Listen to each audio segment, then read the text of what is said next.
Okay, next question. From EHM 600, this is a great question because it's going to out Nick as for what he is. That's hard to do. Tell us about the cars you all grew up around. Oh. What were the cars your parents and friends had growing up? What did you drive in high school? Ken and I were poor children. Our parents had Geo Metros with 3 wheels, and we, as young children, had to lift up the other corner of the car to take it to school.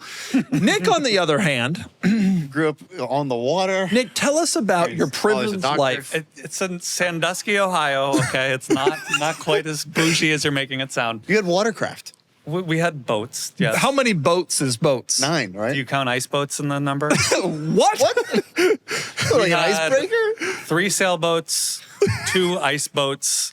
What are ice boats? Like they go on the surface? Yeah, when the lake freezes, you can sail on it. I don't count those because they're not water boats. So three sailboats, 2, what was the next one? Yachts? 2 ice boats, and then 2, we had a 14-foot roundabout, like a whatever car, a smaller boat, and then we had a 33-foot Boston Whaler Outrage. They bought a nice Boston Whaler Outrage. Okay. Of course. What about the vehicles? Tell us about the vehicles. My dad actually had a little flair for being dangerous. So he bought an X-Type the first model year, Jaguar. Didn't end up being great. A Volkswagen Touareg first model year wasn't great. So then he decided... He had an ML320 first model year. That was actually the only car that was great. We kept that one for like 15 years. And then ended up like donating it to charity at the end. Those were reliable. Yeah. They turned out to be reliable. Those were all good. My mom never really had any. She mostly had minivans. Like an old Silhouette was when I got my first speeding ticket. You had a Silhouette? Yeah. Beige what on gen? beige. What gen? Dustbuster or Next? We bought it new when I was in high school, so let's call it 99, 2000. Okay, so it was the bad gen, the boring gen. The Warner Brothers era. Yeah. And then I had a 95 Ford Explorer. I was in a car group at the time. The other guys were a Ford ZX2, an SN95 Mustang, like a Grand Am GT. God, this is the Midwest. Yeah, very Midwest selection of cars. This is the absolute Midwest. When your dad brought home that X-Type, it must have been like a huge deal. It had 18s. Like it was a big deal. The black Burlwood. 3-liter. It was a 3-liter. Yeah, yeah. Wow. Wow.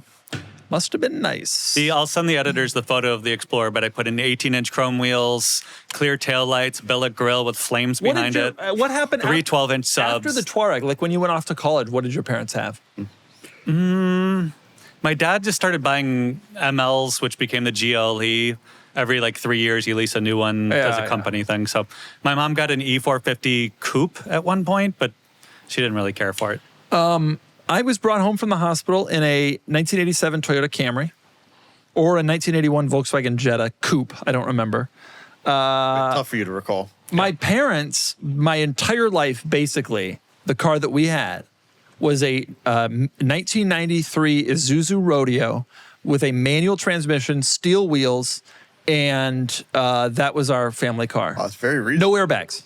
My parents had looked at an Explorer. We couldn't afford an Explorer. They tried to make it where they wanted it so bad, couldn't do it. Bought an Isuzu Rodeo instead. Those are cool. From Jerry Roth Isuzu in Denver. Or in Aurora, I guess. And then they had that car basically until I went off to college, pretty much. That was our family car. And I remember it was a 2-row. And sometimes when we had friends over or whatever, we were just told to go into the cargo area and if we saw a cop, bend over, so the cop wouldn't see it. And that was our car. My dad replaced the 87 Camry with a 98 Camry with a cassette player in 98. There was no CD player. My dad couldn't spring for the CD player one. So it was a 4-cylinder LE with hubcaps. Those were our cars. Wow. That was it. That's all we ever had until I was already in college and away from the whole thing. Base model BS. My family, I grew up in a Ford family. My grandfather worked for Ford, and so we used the Z-Plan quite a bit. And so my mom had, when I was born, she had a Ford Probe, the first-gen Ford Probe. It was manual, which was cool. She loved that car. First-gen. Had the pop-up headlights, and she liked it. Of course, inevitably, pop-up headlights failed, and then the engine started to have problems, and they had to get rid of that, of course.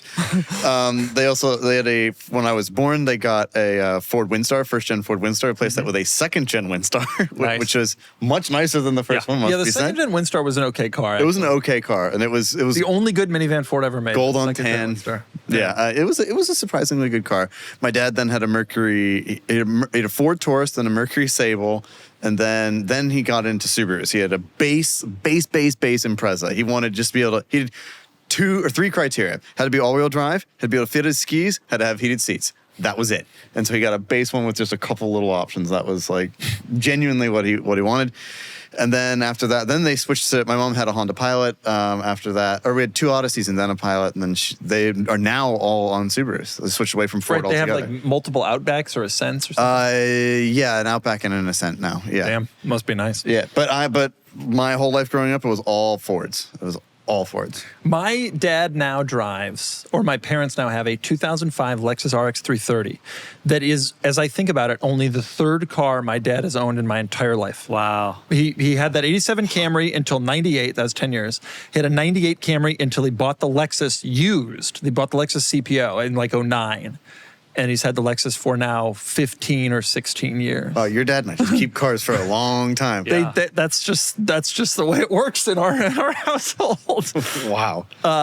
It was unusual growing up to be a car enthusiast in that world. Yep. I only did because I had neighbors who were and turned me on to cars.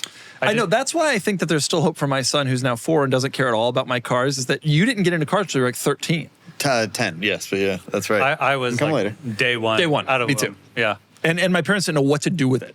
I also forgot our second garage, so just quickly, 65 Mustang, 67 Mustang, 54 Packard, forgot the a 30s outbuilding. Auburn, and a 39 Rolls Royce. He forgot But the other Rolls than Royce, those- the Packard, and the two Mustangs. Hey man, been there. I tell you, sometimes I forgot Well, also. it was I'm sorry, the watercraft were in the way. It was a detached garage. It was easy to forget about. I forgot also, in addition to cars, my parents also had a 288 GTO they bought new. And The 65 Mustang I worked on as in high school, though, that like really solidified it. Like, it was a lot of fun. that really taught him. He said, move the Packard. I want to get to the Mustang. Get the Packard out of the way. And the new Jaguar. Are you ready for your next cool car? Sell your enthusiast car on Cars and Bids. Trading in your car to dealers means you aren't getting market value for your car, leaving you with less cash for your next fun car. Just look at our recent sales of these cool cars compared to current trade-in value. This is a trade-in offer, and this was the Cars and Bids result. This is a trade-in offer, and this was the Cars and Bids result. This is the trade-in offer, and this is the Cars and Bids result. Get started now on carsandbids.com. Sell on Cars and Bids and join the best community to sell your enthusiast car.